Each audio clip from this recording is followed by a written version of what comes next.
Baik, ini kelanjutan.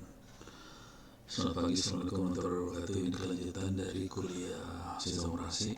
Jadi saya sudah bahas minggu lalu tentang sejarah sistem operasi dan cara kerja secara umum.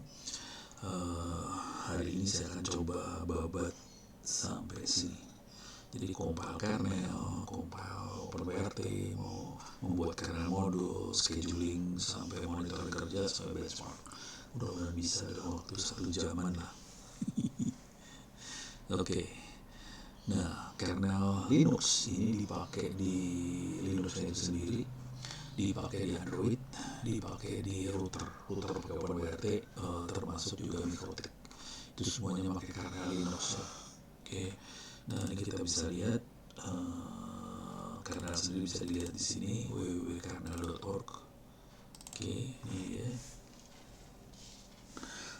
www.kernel.org adalah versi, kita bisa download source code dari kernel itu dari websitenya www.kernel.org. Versi terbaru adalah 63 RC5 ini yang barunya. RC berarti release candidate, berarti belum dirilis, masih dicoba-coba. Versi yang paling stabilnya sekarang 6.2.10. Anda bisa lihat di Android, kalau nggak salah di sistem, coba kita cari dulu ya. Cek kernel Android.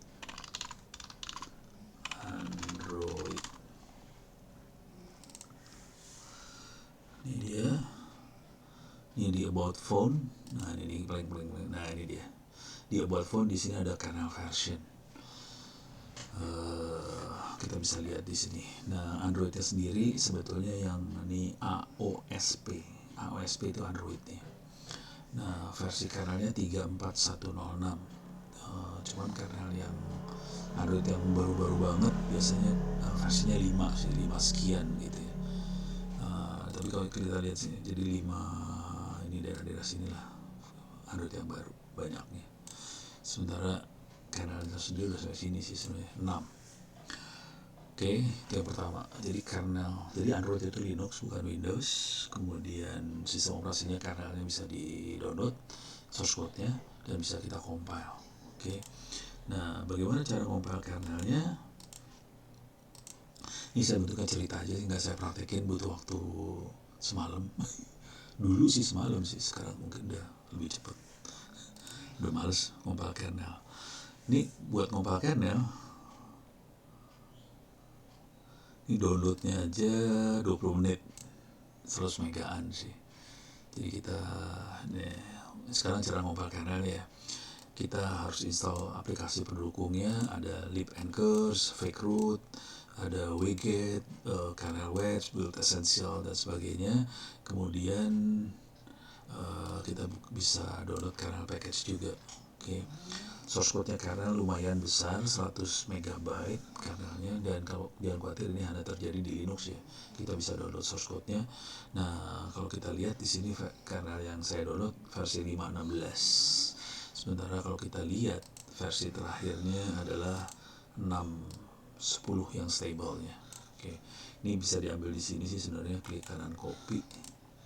Ini bisa copy, ini diganti aja. Ininya.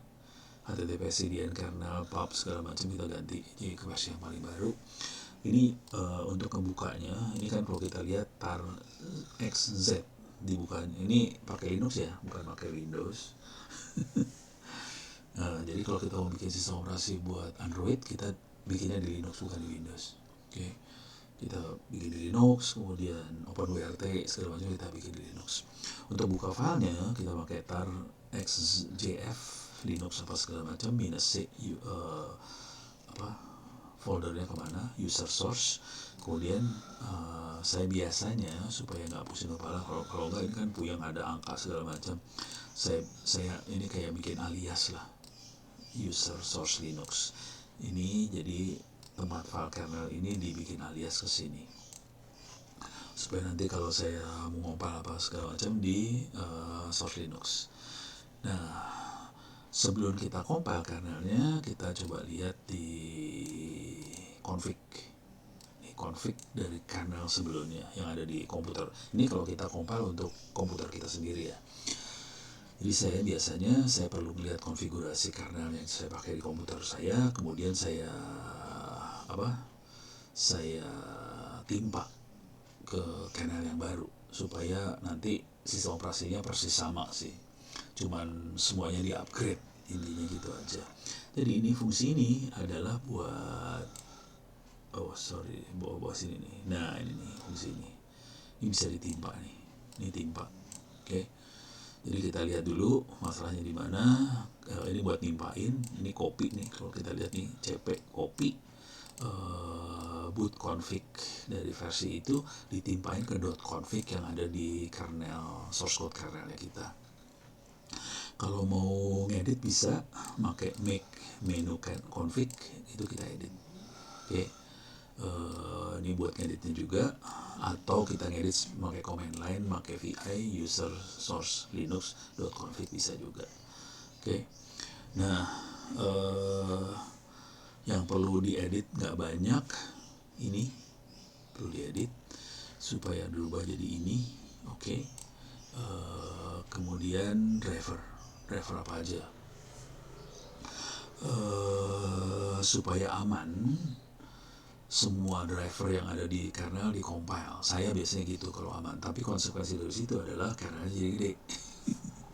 Tapi kalau kita misalnya tahu, hardware yang saya butuhin cuma butuh Ethernet, nggak akan butuh printer, nggak apa-apa, drivernya dibuang-buangin semua, jadi kernelnya bisa kecil.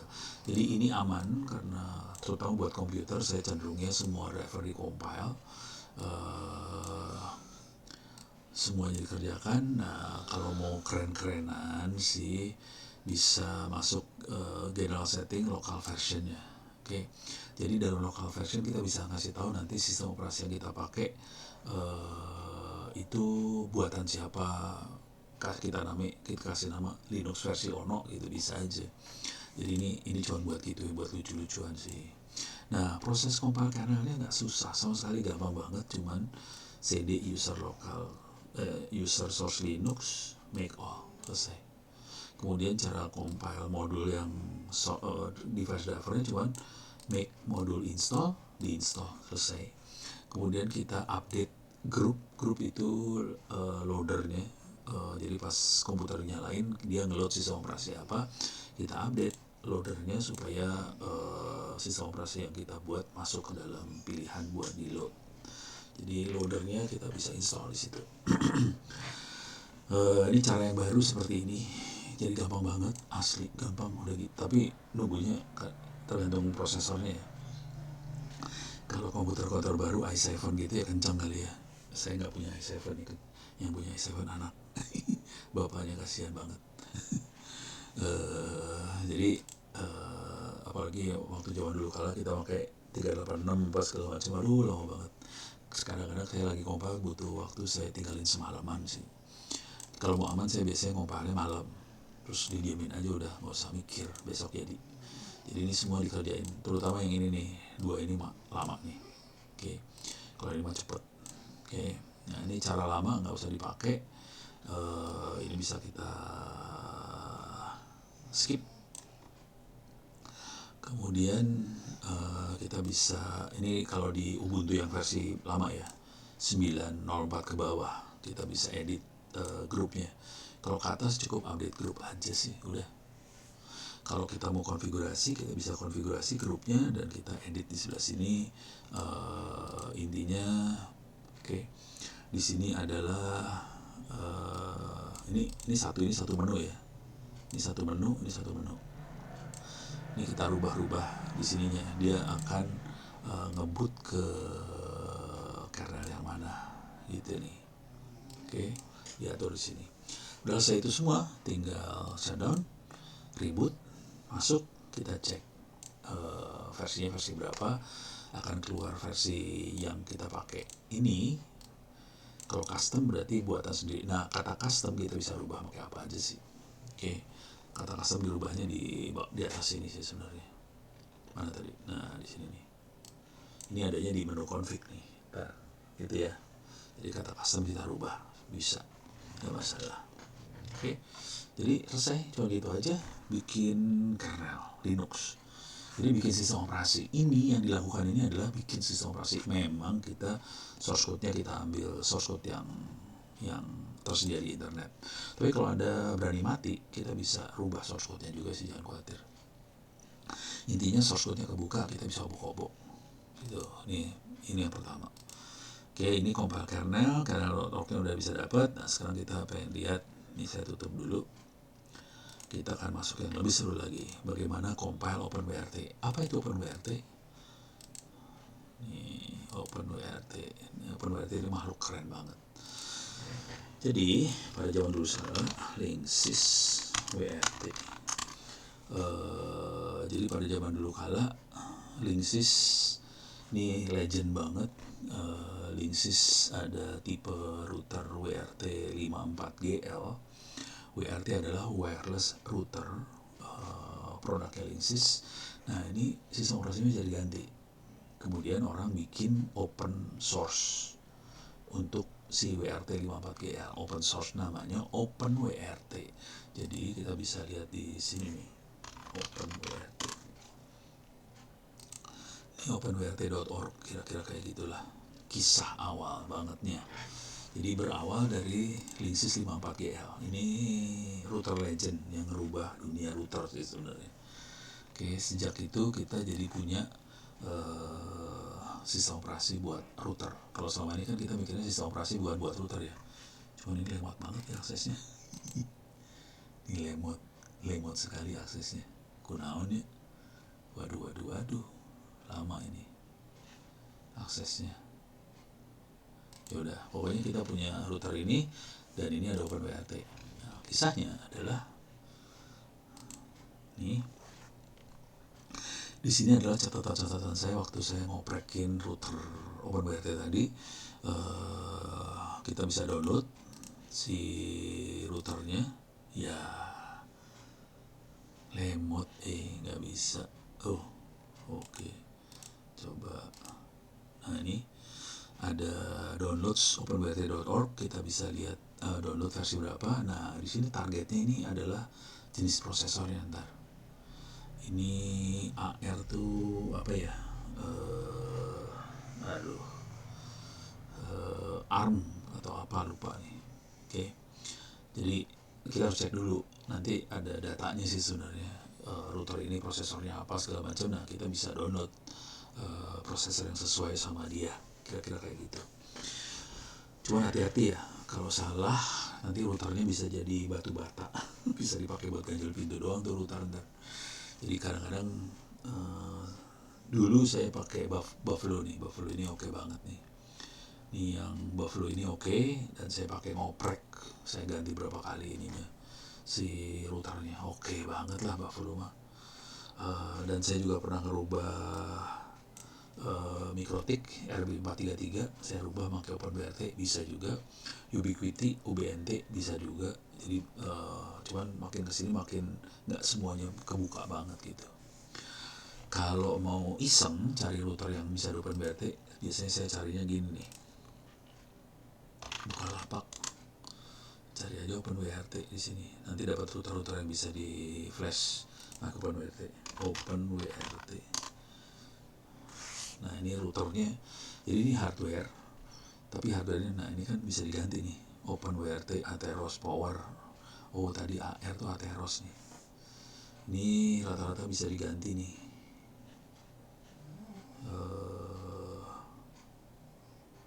Ini buku saya. Ono W Purbo dijual, alhamdulillah. Oke. OpenWRT, Xiaomi segala macam. Ini First Media udah jadi OpenWRT 100.000 harganya. Oke. Nah, yang sering kali dipakai yang ini nih. Oke. TP-Link juga bisa kita rubah pakai OpenWRT. Jadi banyak yang bisa kita rubah pakai OpenWRT. Oke. Jadi mereknya sih harus dicek dulu, ngeceknya di sini nih. Nah, ini openwrt.org. Di sini ada tabelnya sih sebenarnya. Bentar, mana ya? Download, itu buat downloadnya. Table of hardware. Di sini ada table of hardware. Jadi kita lihat download sama table of hardware ya. Kita buka dua-duanya, download sama table of hardware. Kalau download itu kita download source-nya, table of hardware kita buat ngecek si hardware-nya. Router yang cukup murah, yang linknya di belakang ya, TP-Link tuh linknya di belakang. Kalau linknya depan agak lebih mahal, sayang dioprek-oprek. Jadi kalau mau ngoprek mendingan yang TP-Link aja, murah soalnya. Coba TP-Link yang murah aja, itu oke banget diopreknya. Ini 155.000 WR840N ini, oke.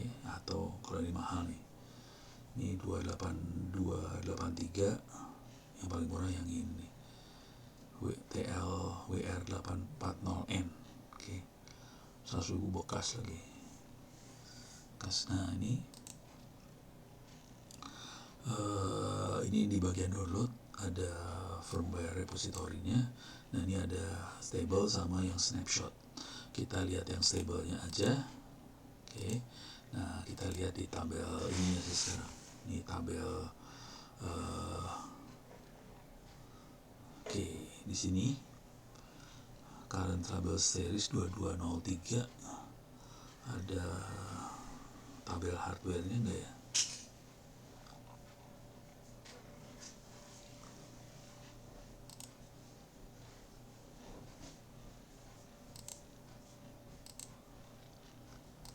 Ini download, ini rilis. Coba saya lihat tabel hardware.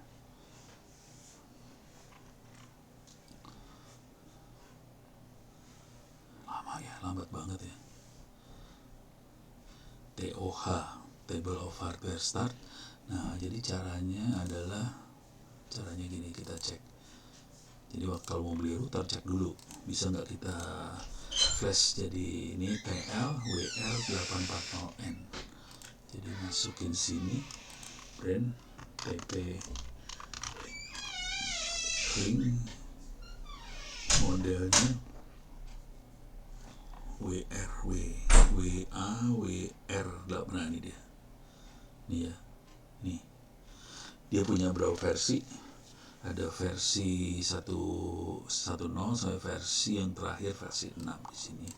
Ini masih belum ada, cuman yang versi 5-nya ini kita bisa hajar make 1806, atau yang 4, yang ini dia 2203, ini bisa dihajar pakai 4, oke. Nah ini harus dilihat, jadi kita harus lihat beneran data-datanya dia. Ini coba dia versi berapa nih di sini. Biasanya sih nggak ditulis sih gituan sih, nggak cuma gini doang datanya, rese.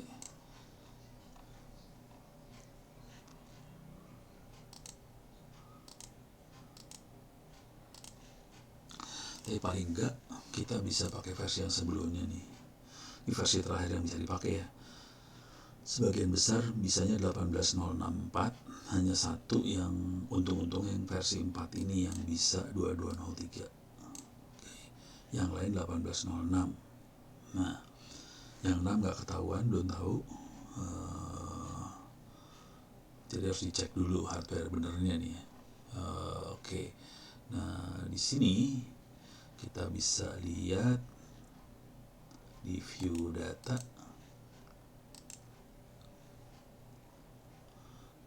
Ini dia, discontinue 2017. Nah kita makainya targetnya RA MIPS MT 7608 MediaTek, pakainya MediaTek, prosesornya 76X8, oke. Kira-kira gitu. Jadi kita harus pakai MIP. Oke. Ini dia nih, bukan. Ini dia. Jadi firmware openWRT upgrade-nya adanya di sini. Download openWRT release 1806 target RAMIPS MT. Ini dia. Nih, kalau diambil ininya terus kita flash ke sini. Oh, makhluknya kayak gini, gambarnya beda. Ini udah discontinue 2017 sih. Yang baru-baru dijual bentuknya kayak gini beda. Harus cari yang kayak gitu. Berarti salah. Coba kalau yang ini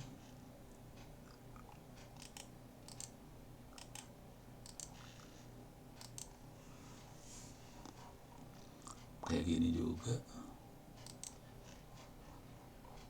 Nah, ini yang baru. Ini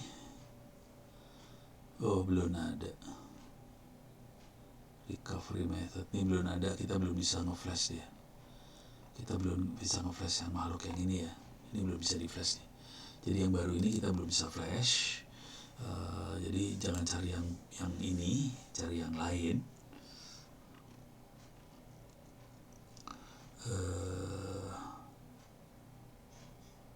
TP-Link yang murahnya. Ini ada TLWA 801 misalnya. Ini bekas sih. Yang mahal-mahal sayang banget, jangan dipakai dulu. Ini 820 820N ya. 820N coba bisa nggak? Coba ini buang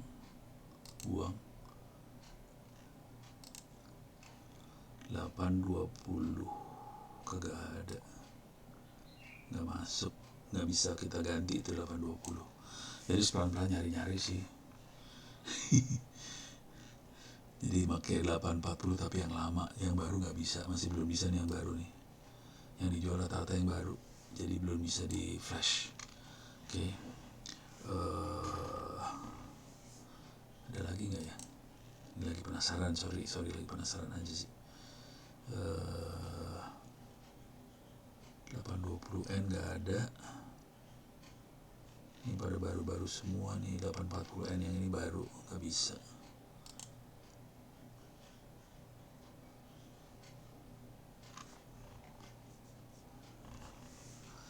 Jarang yang jual yang bekas gitu, yang lama udah nggak dijual ya. Laku keras TP-Link soalnya. Tapi nggak bagus sih kalau mau jujur. Gampang rusak. Bisa supaya nggak rusak, powernya dikecilin. Jadi powernya kalau dikecilin lebih aman.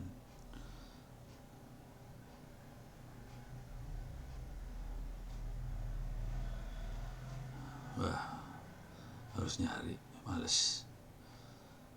Oke, sementara nggak nemu.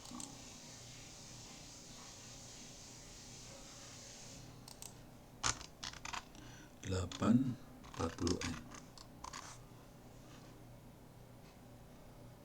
coba kita cari yang gambarnya sama dengan yang lama ya.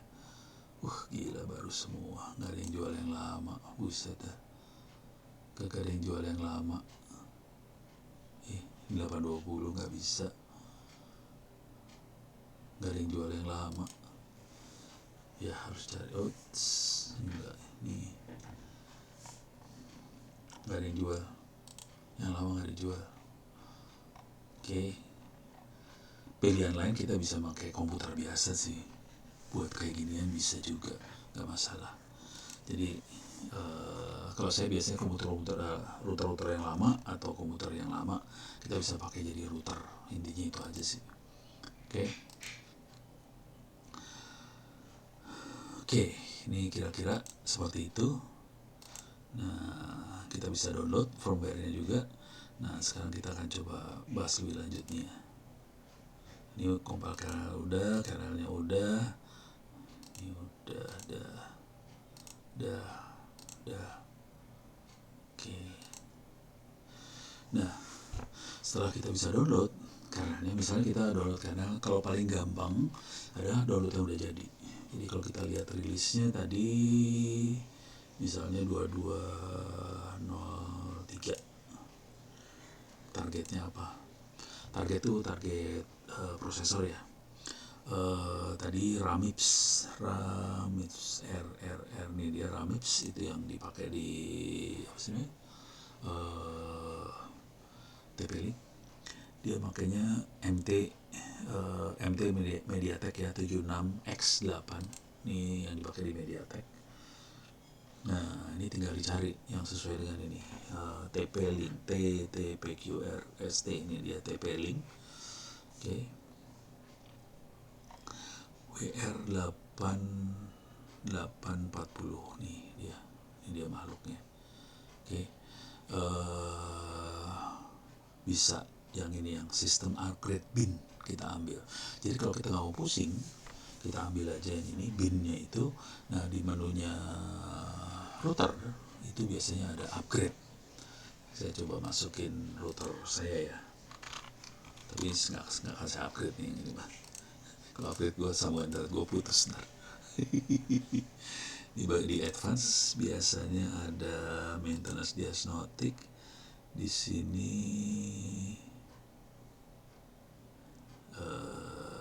sistem manajemen ya.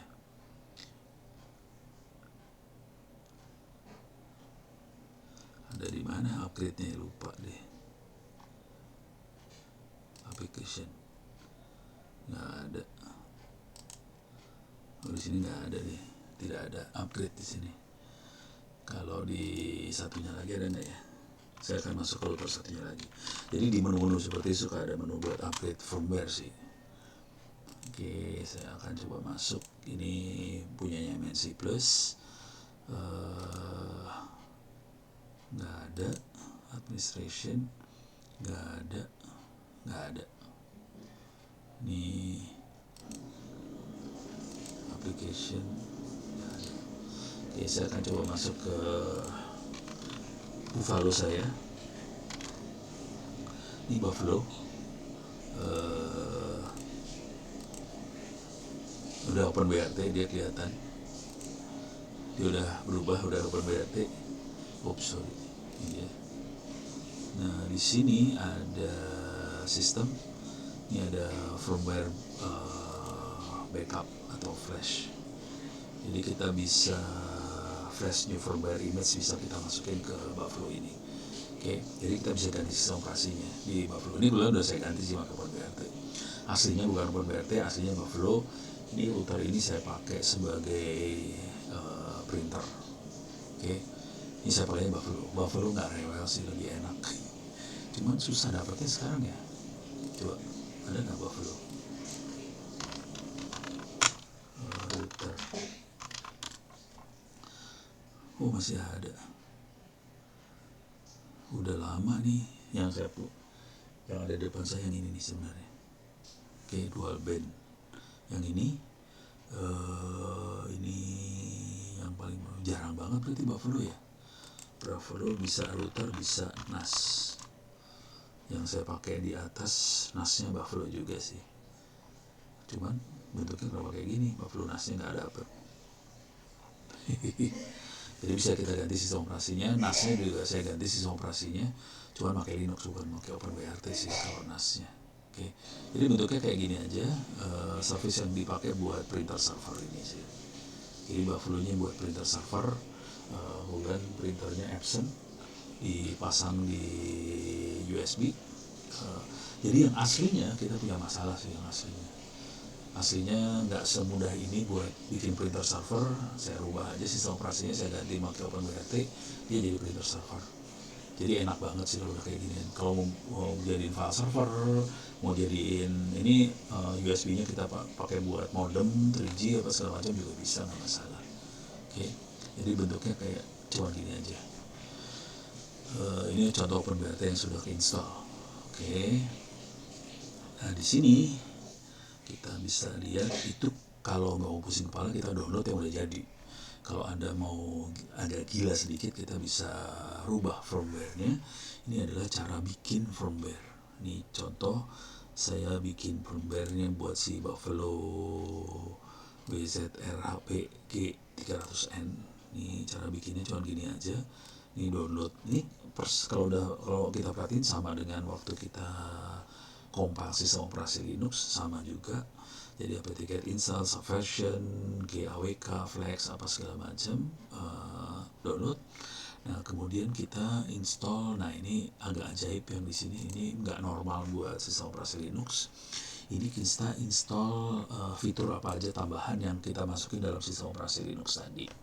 Nah, di sini kebetulan kalau saya eksperimen ini WLSR. Ini banyak sekali WLSR. WLSR biasanya dipakai untuk mesh, jaringan mesh. Ya, kalau diaktifkan kita bisa bikin jaringan mesh. Dan ini jujur kemarin dipakai di TNI sih. Ini iseng dipakai di TNI, TNI-nya jalan, mesnya jalan, tapi nggak tahu sekarang mereka masih, soalnya dari 60 orang yang bisa cuma 2 orang.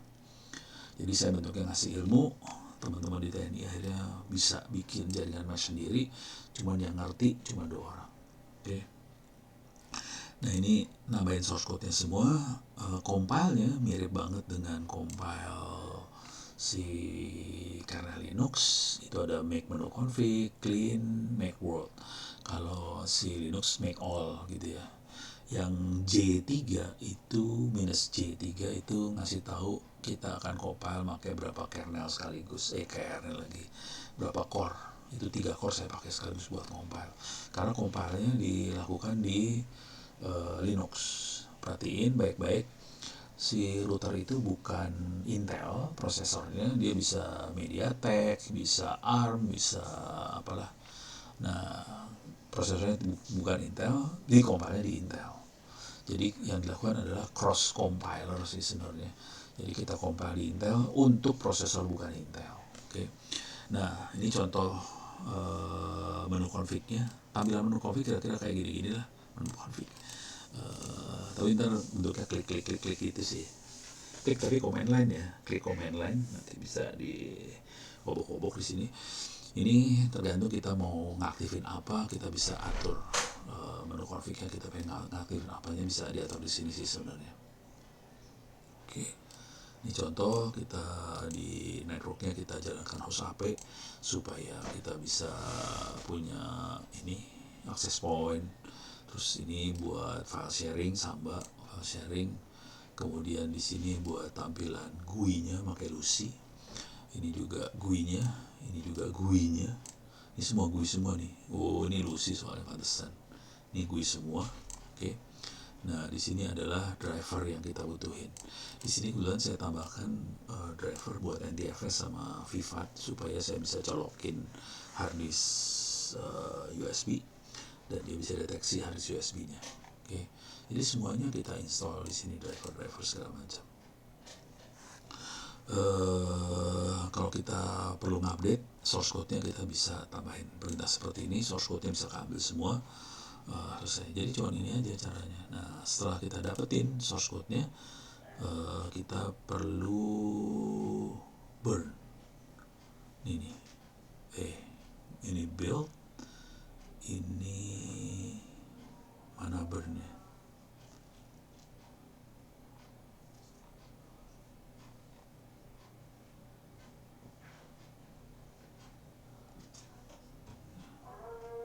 Kita burn-nya dicari dulu. Bentar. Saya cari burn-nya mana, kok nggak ada sih. Ini download, build-nya udah. Coba lihat di sini. Ini sama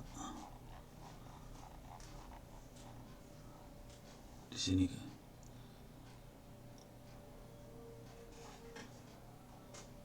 Oh, ini flash firmware. Flash ini adalah untuk ngeformat sistem operasi yang ada di router tadi ya. Ini contohnya kalau nge-flash di Buffalo, kita pada dasarnya pakai file transfer TFTP buat tapi si Buffalo hanya boleh ditransfer dari IP 192.168.11.2. Jadi kita harus set itu, dan MAC address-nya harus yang ini. Gila itu dia. Jadi dia matiin, hanya mau berkomunikasi dengan MAC address ini, IP sekian. Oke, setelah ini di set, kita transfer ke format sistem operasi yang sana. Perhatiin dia, saya transfernya kayak gini, squashfs tftp.bin. Oke. Itu untuk si Buffalo. Kalau Mikrotik misalnya, cara flashnya beda. Di Mikrotik cara flashnya dia makainya ELF, kemudian kita set ininya. Nah ini kita, jadi Mikrotik kita bisa ganti sistem operasinya, cuma lisensinya hilang ya, hati-hati. Jadi kalau udah ikhlas lisensi hilang, kita bisa babat tuh Mikrotik pakai ganti sistem operasi. Oke. Nah ini kita kirimnya pakai serial USB. Nah, ini di flash nih dia. Ini waktu flashnya. Ini waktu berhasil. Nah ini berhasil masuk nih. Jadi router boot ini kemudian dia komunikasi ke sini dan sampai akhirnya masuk semuanya. Ini ditransfer nih 7 detik doang, soalnya kecil sih filenya. Ntar harus baca pelan-pelan ya.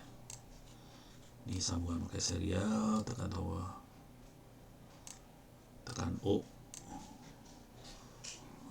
tekan E, ini X, keluar kayak gini.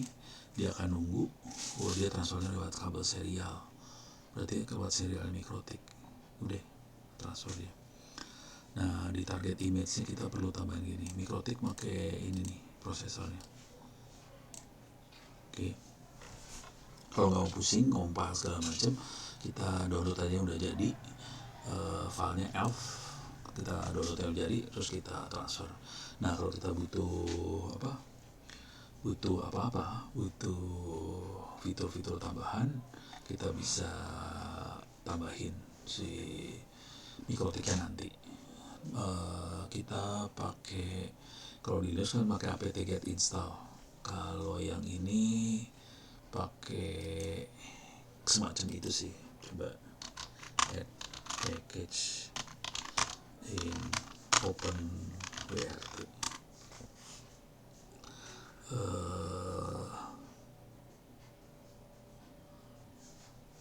OPKG. Jadi cara installnya pakai OPKG dia. Tapi harus tahu nama paketnya ya. Jadi ini OPKG install nama paketnya. Kita perlu search dulu list nama paketnya apa, atau kita baca-baca. Nanti kita tahu, misalnya saya butuh paket untuk printer, paket router atau apa segala macam, kita pakai OPKG install aja. Dengan catatan router kita harus tersambung ke internet. Jadi setelah kita install sistem operasi, sambungin routernya ke internet, dia kondisinya nyambung ke internet, kita masuk dalam router pakai command line, kemudian kita bisa OPKG install, masuk semua. Jadi bentuknya kayak gini aja sih. Oke, ini banyak banget build-buildnya.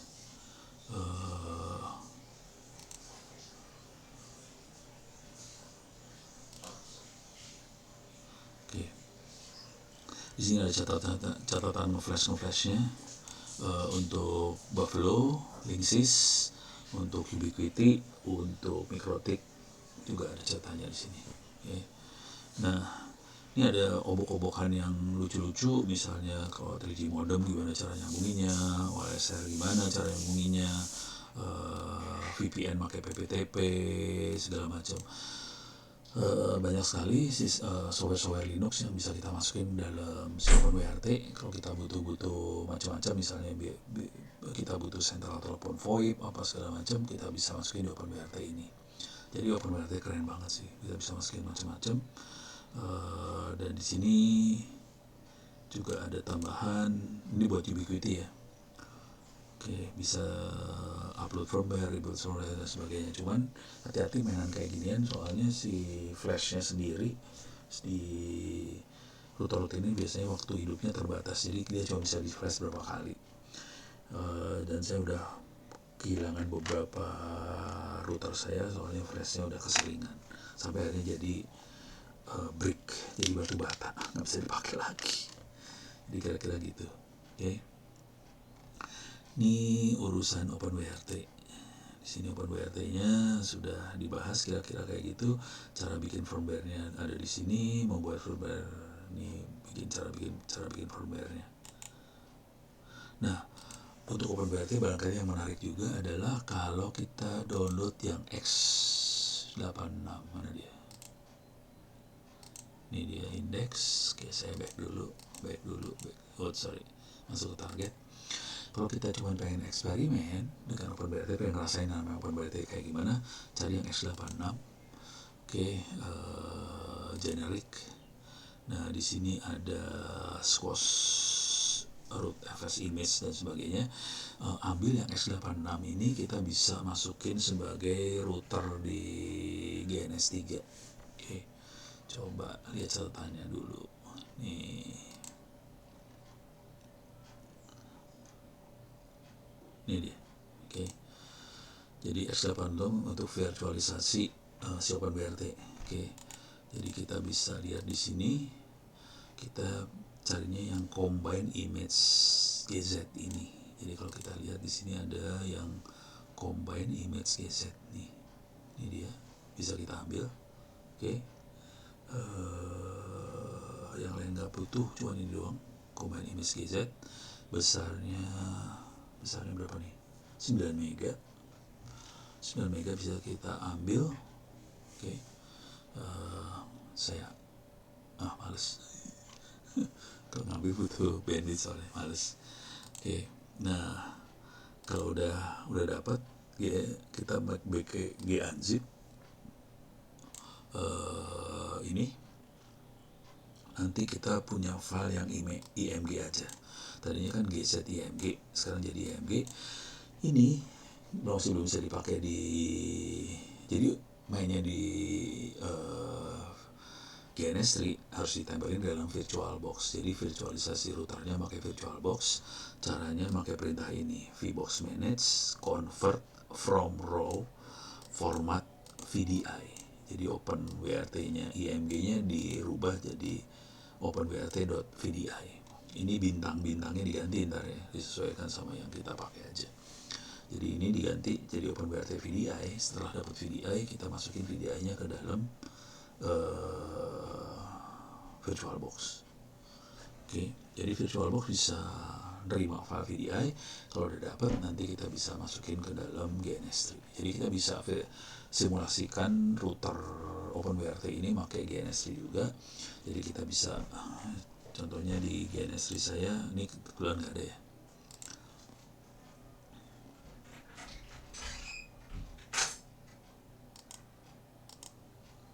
Atau saya kerjain ya. Masih jam segini soalnya. Oke, ini kondisinya sekarang, ini dia routernya. Saya punyanya Cisco sama Mikrotik. Si OpenWRT nggak ada. Saya akan coba download nih ya. Saya akan coba download. Ini combine image saya download. Save link S. Ini versinya kelihatan 2203. Ini saya save. Karena ini filenya cuma 9 mega, 3 detik lagi selesai. Sekarang saya akan coba lakukan ini semua dan kita akan percobaan. Ini nggak bisa kebuka ya. Kita pakai gunzip.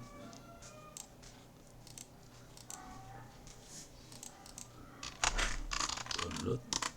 Saya gedein dulu dikit ya, biar enak lihatnya. Clear layar. Ini dia filenya, OpenWRT generic combine image ini. Jadi gunzip OpenWRT ini. Oke, jadi kita punya ls.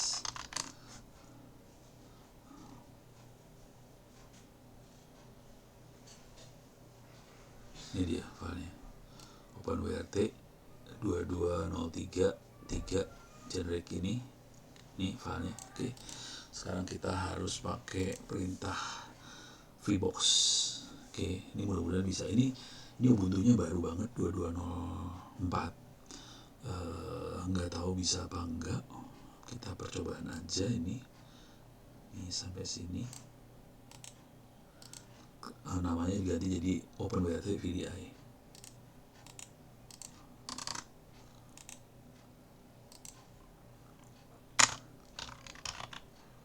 Oke, kita ganti namanya jadi OpenWRT VDI. Walah, saya bikin pendek aja. Begini aja ya, VDI. Saya bikin namanya panjang. Oke, udah beres, sudah dikonvert jadi VDI. Oke, sekarang file VDI-nya saya harus taruh.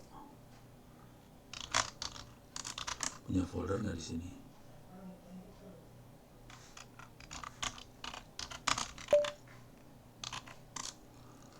Oke,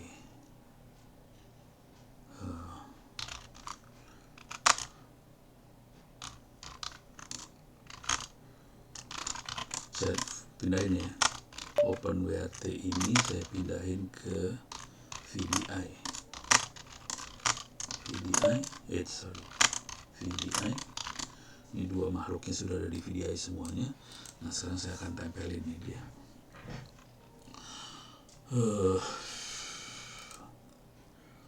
Masukin sini, masuk ke VirtualBox dulu ya. Oke, saya file, new, namanya OpenWrt. Berapa tadi? 22.03.03. Oke, dia bukan Windows, dia Linux. Dia kemungkinan besar Linux yang 32 bit. Oke, next. Memorinya 12 lebih dari cukup. Next. Ini kan create virtual hard disk now. Nah ini kayak saya makainya virtual hard disk yang sudah ada. Oke, saya akan ambil ini depan belakangnya VDI. Saya akan cari add dulu VDI, mana dia? Ini dia VDI. Ini dia, saya masukin open. Oke. Nah sekarang saya akan cari open.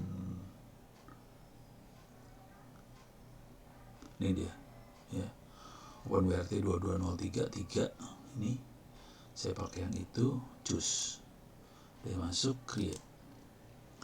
Ini dia udah ada OpenWrt 2203 ini. Sekarang saya setting namanya OpenWrt, Linux sekian segala macam, sistemnya memori sekian, prosesornya 1, acceleration nggak butuh, yang perlu adalah network. Nah ini networknya jangan NAT, bridge aja ya, cable connected. Oke, nah sekarang saya akan nambahin OpenWrt ke dalam GNS3, edit, preference, VirtualBox, new. Dia ngomong antara GNS3 ke VirtualBox. Di sini ada OpenWrt 2203, finish. Nah coba saya harus rubah dulu, edit. Dia bukan end device, dia adalah router.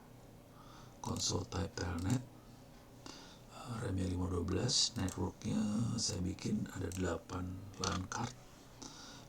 Allow, oke, apply, oke.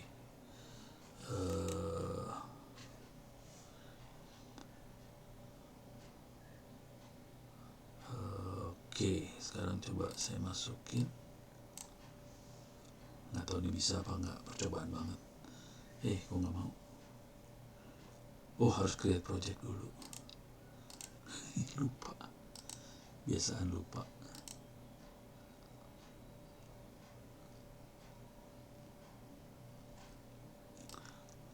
Oke, sekarang saya pakai juga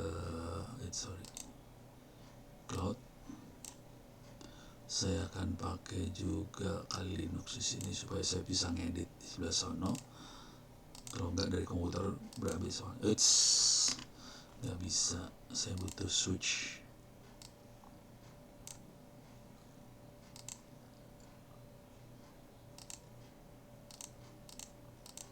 Ini masuk sini, saya masukin juga.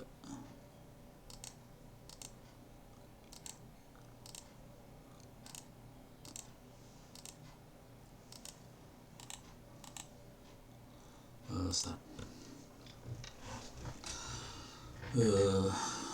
Nah username passwordnya kalau nggak salah kosong sih. Ini udah dijalanin, coba kita lihat di sini. Oh dia lagi jalan nih dia. Ini OpenWrt-nya sudah mulai running. Ini kelihatan dia mulai jalan.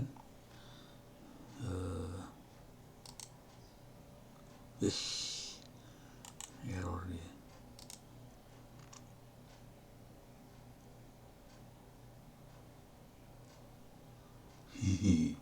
Kacau.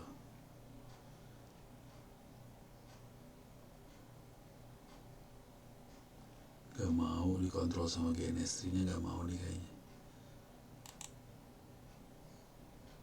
Stop. coba jalanin lagi. Ini percobaan banget nih, nggak tahu jalan apa kagak. Kayaknya nggak jalan. Ini oke.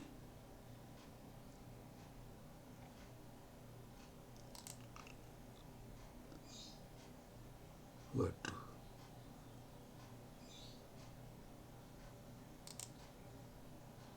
Nggak mau.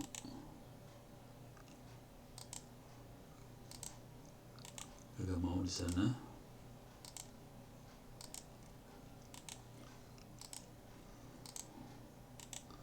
Kita coba akses tanpa ini ya. Start di sini. Coba bentar. Setting. Biasanya networknya akan dirubah networknya sama dia. Bridge cable connected. Oke. Saya akan start. Ini tanpa GNSRI ya, langsung jalan tanpa GNSRI, mau nggak dia? 1. Wah, error dia. Show lock. VirtualBox OpenWrt ini lock. Wah, udah ada error dah. Nggak berhasil nyala. Udah saya delete dulu aja ya. Remove. Coba saya punya file yang jalannya ada sih. Bisa juga nyari di sini kalau mau sih. OpenWrt OVA download.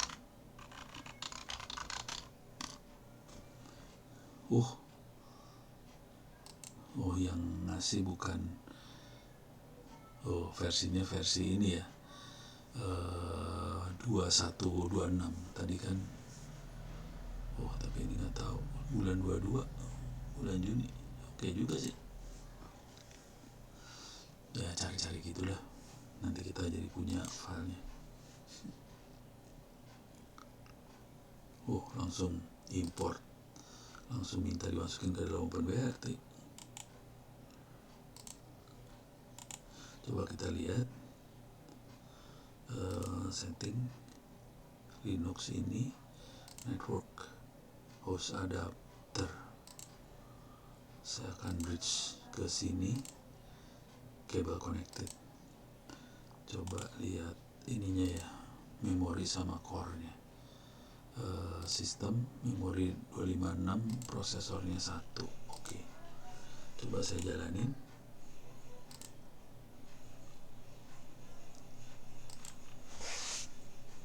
Oke, mudah-mudahan nggak crash. Oke. Loh. Yang ini jalan sih, tapi ada kayak gitu aja tadi. Nah, ini jalan.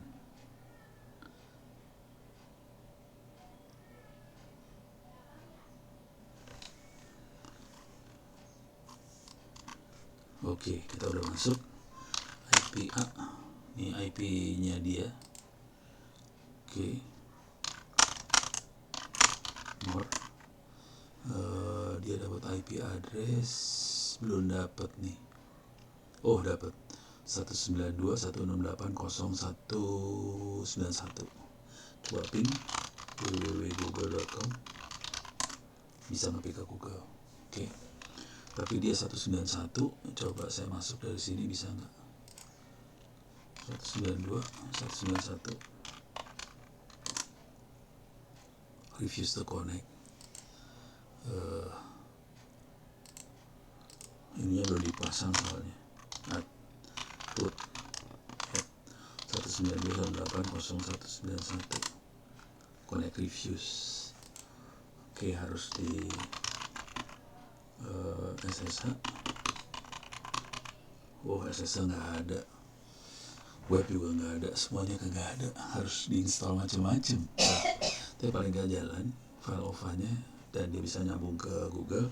Tinggal OPKG install apa gitu, SSH server. OPKG list. Ini yang keinstall yang paket yang ini semua nih. ada UHTTPD, ya udah ntar harus oprek lah, males kira-kira kayak gitu. Jadi tapi ini masih review segala macam.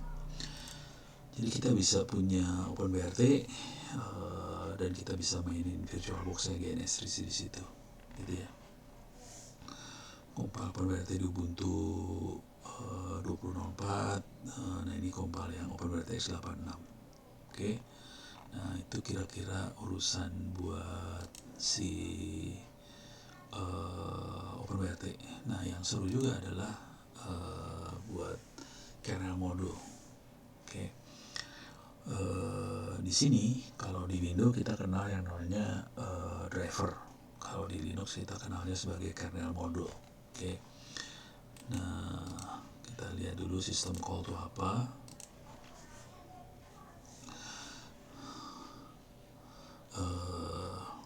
Ini catatan ya.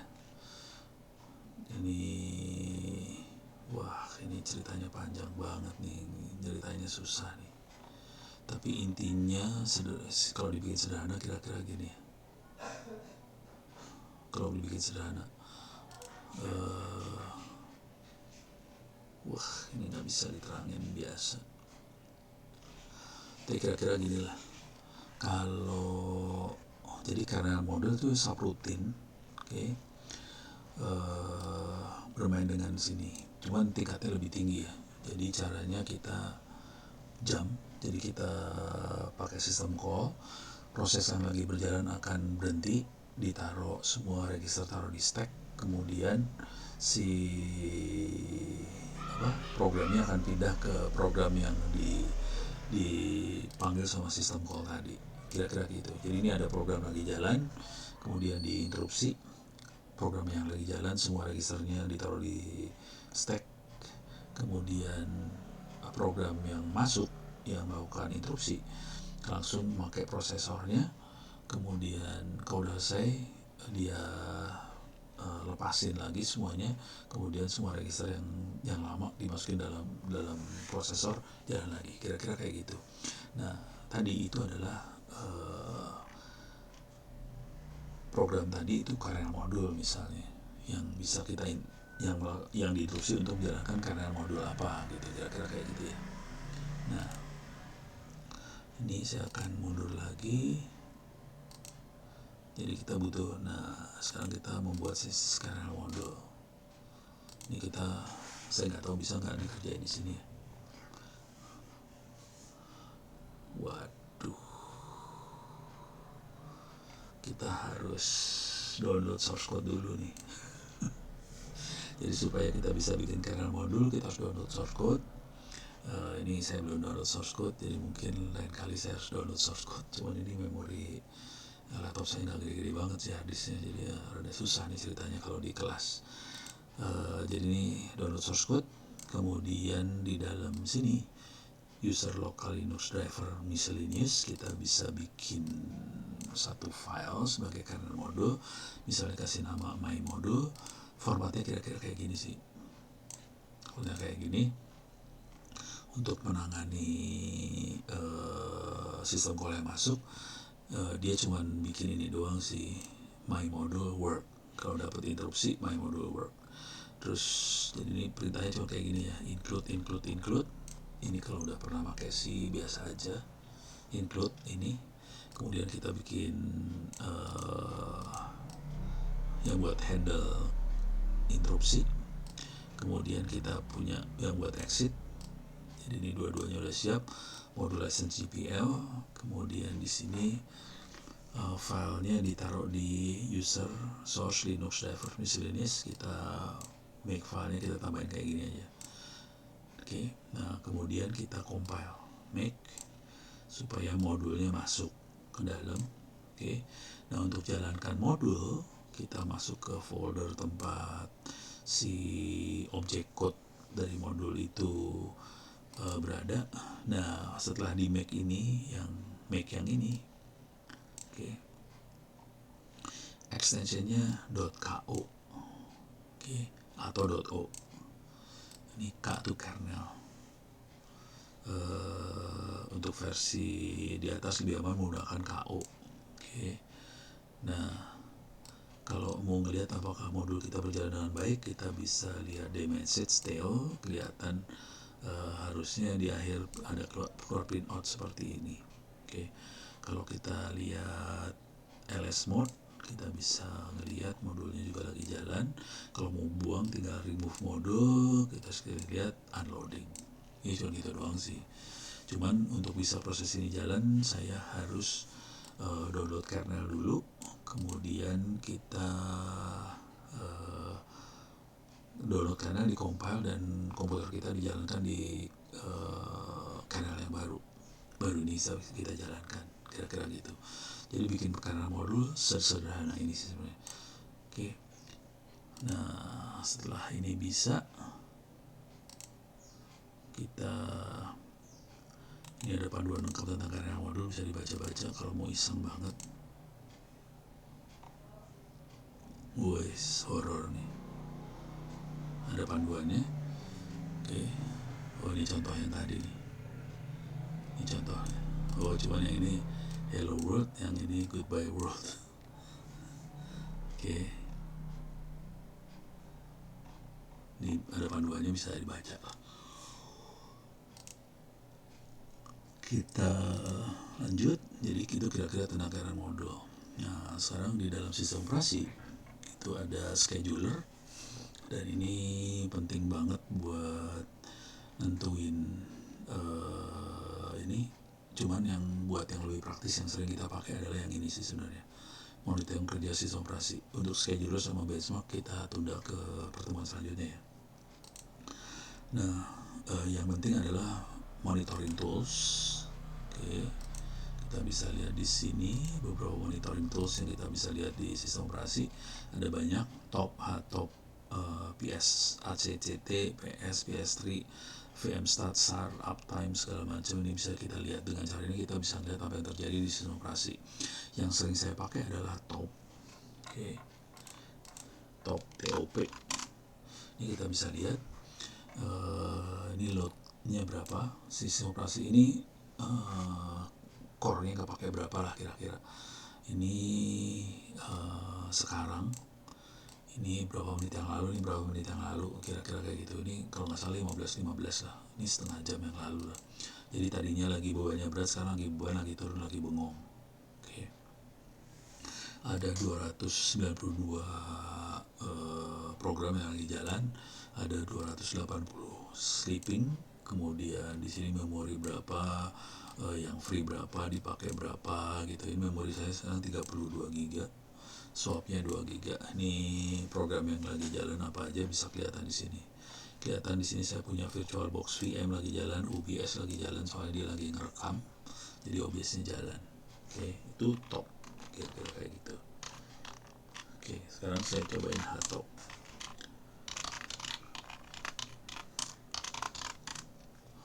Ini lebih enak ngelihatnya, kita bisa ngelihat ada core 123 udah dipakai berapa persen kapasitasnya, memorinya ada berapa yang dipakai dari berapa, kayak swapnya dipakai berapa dari berapa. Ini lebih enak ngelihatnya. Average loadnya kayak gimana, uptime-nya udah berapa jam. Ini 3 jam 42 detik, 42 menit. Kelihatan OBS-nya banyak pakai prosesor OBS yang ngerekam ini ya. Kemudian kita lihat di VirtualBox saya jalanin OpenWRT with Matfish, berarti lagi jalan deh sini. Ini saya matiin aja.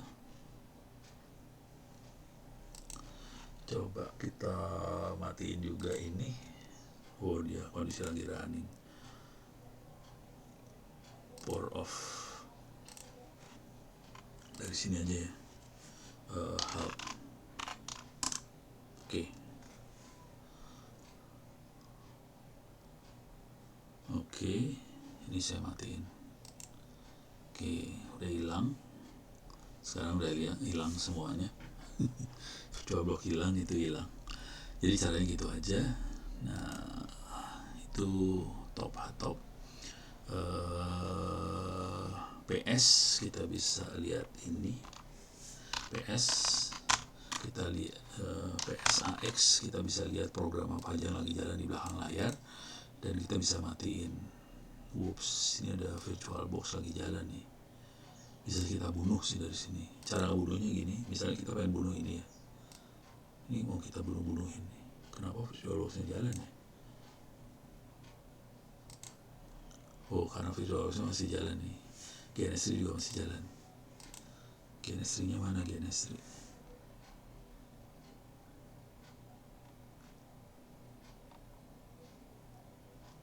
Ini saya bunuh VirtualBox ya. Saya jadi super user dulu. Saya mau bunuh VirtualBox. ID-nya adalah 26229. Ya udah, kill -9 26229. Oke, kalau kita lihat PSX udah hilang yang itu. Ini ada GNS3 juga bisa kita bunuh.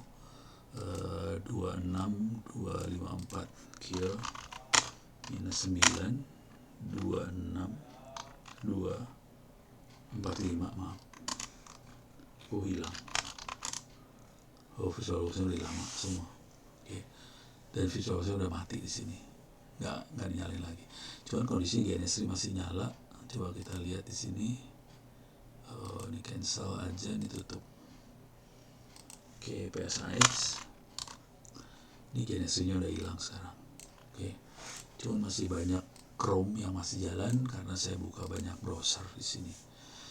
Oke, kalau kita pengen lihat bentuknya tree, kita bisa pakai PS3.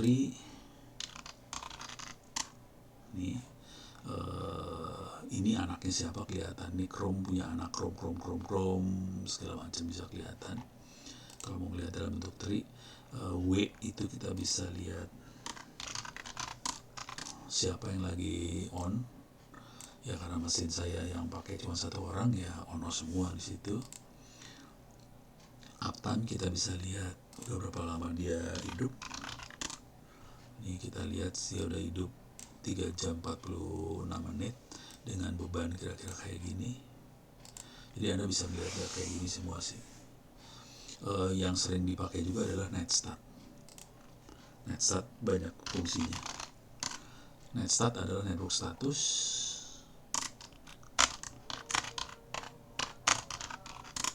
Oke, ini kelihatan.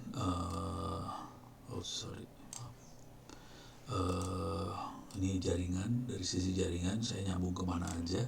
Saya nambung ke 4560158227 pakai TTPS. Saya menyambung ke 192.168.02 pakai SSH, 192.168.09 pakai SSH, nyambung ke sini pakai port ini, kelihatan semuanya. Oke. Lokal addressnya berapa? Ini nomor portnya 50398 itu nomor port.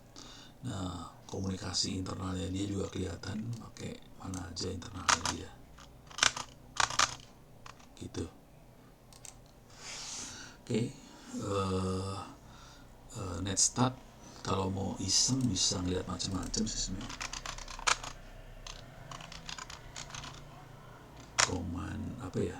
How to use. Sangat disarankan kalau Anda Netstat di Windows 10 mabuk. Jadi sarannya sih coba ngeliat Netstat, cari yang ada summary-nya. Ini kalau ini mah cari yang ada contoh-contohnya. IBM mah serius sih. Ini kayaknya nih. Nah, ini lebih gampang. Jadi dia udah ngasih contoh-contoh beberapa biasanya. Nih, Netstat -F, sambungannya aktif kemana aja bisa kelihatan di sini. Kemudian show connection process identifier -O. Coba kita lihat aja. Ini ntar dicoba-coba aja sih kalau mau. Nah, ini kelihatan. Wih, banyak banget ya. Nyambungnya kemana aja kelihatan. Buset.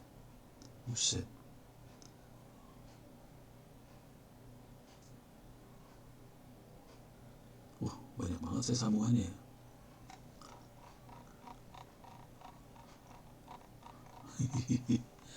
Sambungannya kemana aja, ke banyak komputer sekaligus, banyak sekali. Oke. Kita pengen yang spesifik banget, kita bisa ini port berapanya bisa dimasukin sini. Kalau yang berbentuk statistik bisa kayak gini, kita ntar bisa kelihatan statistiknya kayak gimana. Coba kita lihat yang ini.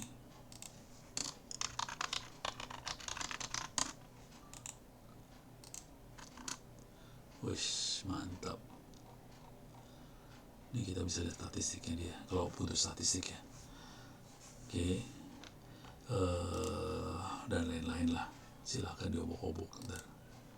Oke, itu adalah network benchmarking.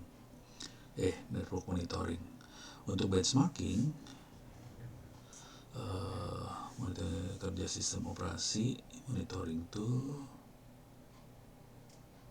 ini benchmark. Oke, benchmark untuk ukur. Karena saya makainya Linux, saya bisa pakai Unix Bench atau Boni atau Flash Bench itu buat ngukur hard disk, dan kita bisa melihat performance dari komputer kita bandingkan dengan komputer lain. Ini angka-angkanya 179.687.867. Ini buat referensi, saya taruh di sini.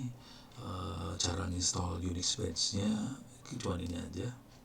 Ketika install, source code-nya Unix Bench bisa diambil di code Google, versinya terakhir 513.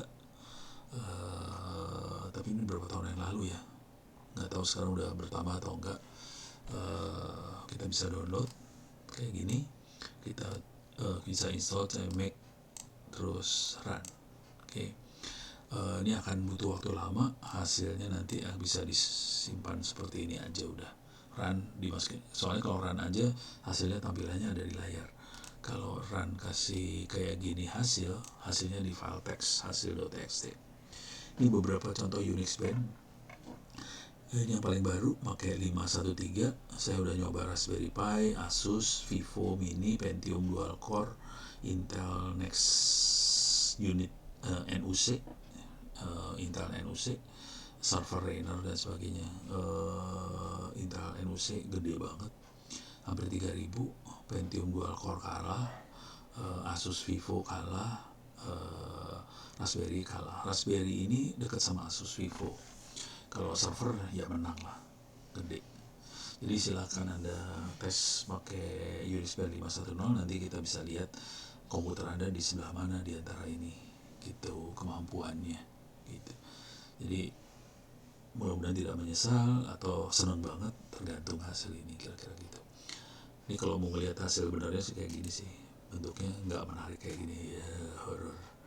Angkanya diambil yang bawah sini sebenarnya, udah cuma itu doang yang dilihat. Tapi dia ngasih tahu lebih detail sih, dia ngetes ini hasilnya gimana, ngetes ini hasilnya, ini dites satu-satu.